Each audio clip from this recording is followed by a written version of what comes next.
ଆଜି ମୋ ମନ ଭାରି ଖୁସି ଅଛି। ମୁଁ ଗୋଟେ କଥା ଶୁଣିଲି। କ'ଣ କଥା? ମୋର ଯେ ବୋଉ ନୁହେଁ ନା, ସେ ସବୁବେଳେ ମୋ ଉପରେ ଗର ଗର ଗର ଗର ଡାକେ। ଖାଲି ମୋବାଇଲ ଟିପିଲା, ଆଉ କିଛି କାମ ନାହିଁ। ଆଜି ମୋ ବାପା ତାକୁ ଟିକେ ବୁଝେଇ ଦେଇଛନ୍ତି ତ, ସେଇ କଥା। କ'ଣ ବୁଝେଇଲେ? ମୋ ବୋଉକୁ ମୋ ବାପା ଡାକିଲେ, ଆଲୋ ହେଇଲୋ ନଭିଲି ବୋଉ, ଟିକେ ଆସିଲୁ।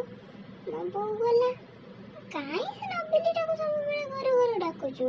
ବୋଉ କହିଲା, ଆଉ ସେ ସବୁବେଳେ ଗୋଟେ ସେ ମୋବାଇଲଟାକୁ ଟିପି କରୁଛୁ। ମୁଁ ତାକୁ ଘର ଘର ହେବିନି?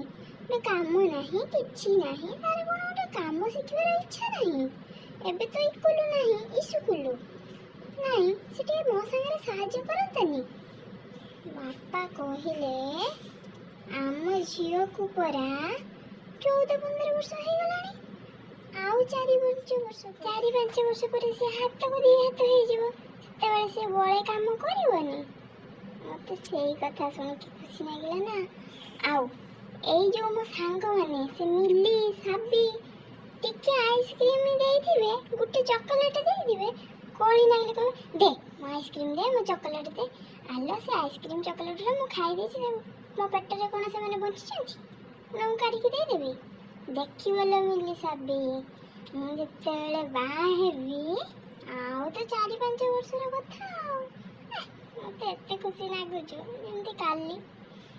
ସେତେବେଳେ ଯେ ବାହା ହେବି ନା, ତାପରେ ମୁଁ କେତେ ଚକୋଲେଟ ଖାଇବି, କେତେ ଆଇସ୍କ୍ରିମ ଖାଇବି, ତମକୁ ଜମା ଦେବିନି, ମୁଁ ଗୋଟେ ବି ଦେବିନି।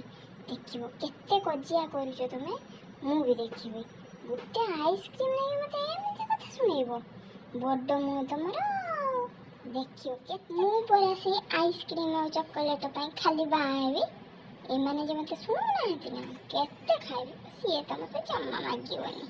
ଯେତେ କଳି ଝଗଡ଼ା ଯାହା ହେଇଗଲେ ବି ସ୍ୱାମୀ ଯେତେବେଳେ ବି ମାଗିବ ନା, ଦେଖିବ କେତେ ଖାଇବି। ସେଇ ନାକି ବାହା ହେବା କଥା ଗୋଟେ ଆଉ। ସେଇପାଇଁ ଆଜି ମୋ ମନ ଭାରି ଖୁସି।